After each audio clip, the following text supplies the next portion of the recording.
അതിന്റെ ഭാഗമായിട്ട് നമുക്ക് TS കിട്ടി. അതിന്റെ ഭാഗമായിട്ട് നമ്മൾ ടെൻഡർ വിളിച്ചു. ടെൻഡർ നടത്തി. അത് ഏറ്റവും കുറഞ്ഞ ടെൻഡറുകാരന് വർക്ക് ഏൽപ്പിക്കുകയും ചെയ്തു. വർക്ക് തീരുമാനിച്ചു. അപ്പോൾ വർക്ക് നടത്താൻ അനുവദിക്കാത്ത രീതിയിൽ ഒരു കോൺട്രാക്ടർ ഇവിടെ എവിടെയാണ് വേറെ എവിടെയെങ്കിലും വന്നാൽ അവന്റെ ഇവിടെ മറ്റ് വാർത്താ ഏജൻസികളോട് ഞാൻ പറയാതിരിക്കുന്നു. അവിടെ വീട്ടിലേക്ക് പോകേണ്ടിയാണ് സാധാരണ നിലയിൽ.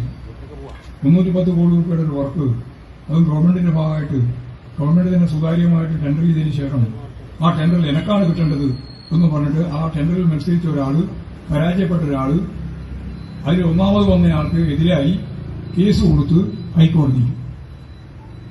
ഞാൻ നോക്കുമ്പോൾ ഇപ്രാവശ്യം വന്നാൽ ഉദ്ഘാടനം ചെയ്യാൻ തീരുമാനിച്ചാണ്. പണി തുടങ്ങാം എന്ന് തീരുമാനിച്ചാണ്. അത് വലിയ റോഡാണല്ലോ. അന്ന് നമ്മുടെ ടാഗോർ വിദ്യാനികേതൻ തളിപ്പറമ്പിന്റെ ടാഗോർ വിദ്യാനികേതൻ മുതൽ ഈ എയർപോർട്ട് വരെയുള്ള റോഡാണ്. വലിയ റോഡാണ്. 310 കോടി രൂപയാണ്. അദ്ദേഹം ചില ആളുകൾ പറഞ്ഞത്രേ എനിക്ക് 20 കോടി രൂപ ലാഭം കിട്ടും. ആൾക്കാർ റോഡ് വഴി എടുത്താൽ 20 കോടി രൂപയാണ്. ചെറിയ പണമല്ല. ആ 20 കോടി രൂപ കിട്ടുന്നത് ഇല്ലാണ്ടാക്കിയിരിക്കുക. അതുകൊണ്ട് ഞാൻ വിടാൻ പോകുന്നില്ല എന്ന് പറഞ്ഞിരിക്കുക. അങ്ങനെ എനിക്ക് മനസ്സിലായി ഇതാണ് പരിപാടിയെങ്കിൽ പിന്നെ ആരെയും പിടിക്കുമല്ലോ. കോടതിന്റെ ഭാഗമായിട്ട് ഉൾപ്പെടെ എന്തോ നിലപാട് സ്വീകരിക്കുക എന്ന് പറയാൻ പറ്റില്ല. അതുകൊണ്ട് ഞാൻ ആ കേസ് വാദിക്കുന്ന കിഫ്ബിയുടെ ഭാഗമായിട്ടുള്ള വക്കീലിനെ വിളിച്ചു. വക്കീലോട് ഞാൻ പറഞ്ഞു, അദ്ദേഹം നമുക്കൊക്കെ ബന്ധമുള്ള ഒരാൾ തന്നെയാണ്. അയാളോട് ഞാൻ പറഞ്ഞു, ഒരു തരത്തിലും ഗവൺമെന്റ് കേസ് നോക്കാൻ പാടില്ല. നമ്മൾ ശക്തിയായ രീതിയിൽ ആർഗ്യുമെന്റ് നടത്തണം. കേസ് വളരെ വേഗം എടുപ്പിക്കണം. അദ്ദേഹം കേസ് വേഗം എടുപ്പിച്ചു.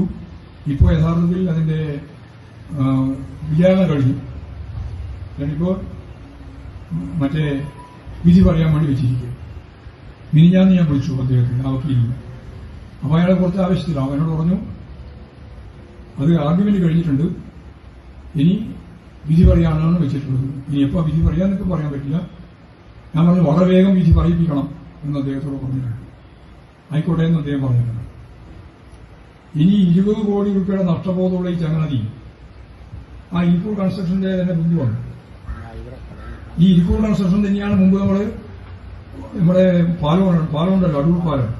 അടൂർ പാലത്തിനെതിരായിട്ട് കേസ് കൊടുത്തിരിക്കുന്നതാണ്. അടൂർ പാലത്തിനെതിരായിട്ട് മാത്രമല്ല, PTC കുമാർ റോഡ് ഇതേപോലെ വലിയ റോഡാണ്. 100 കോടി രൂപയുണ്ട്. ആ റോഡിന്റെ കേസ് കൊടുത്തവരാണ്. ചില മധ്യസ്ഥന്മാരോട് എന്നോട് പറയാൻ പറഞ്ഞു, എന്നോടൊക്കെ വരാൻ ധൈര്യമില്ലായിട്ട്. എന്താ പറയുന്നറിയാം, ആ പാലാരം കടത്തോട്ടെ. കാരണം റോഡിന്റെ വലിയ ലാഭം വലിയ പൈസ. ഈ പറഞ്ഞ 20 കോടി നിങ്ങൾ പറഞ്ഞ മനസ്സിലായില്ല. അതുപോലെ 5-10 കോടിയാണ് ലാഭം. അപ്പൊ ആ ലാഭം കിട്ടുന്നതിന്റെ ഭാഗമായിട്ട് അദ്ദേഹം ഒരു നിലപാട് സ്വീകരിച്ചിരിക്കുക. എന്തായാലും കൊടുക്കില്ല. അപ്പൊ ഞാനിപ്പോൾ ഒരു കാര്യം തീരുമാനിച്ചിട്ടുണ്ട്. കോടതി വിധി പറഞ്ഞ ദിവസം എന്താണെങ്കിൽ നാളാണ് ഈ റോഡിന്റെ പണി തുടങ്ങും. അതാ ഒരുപാട്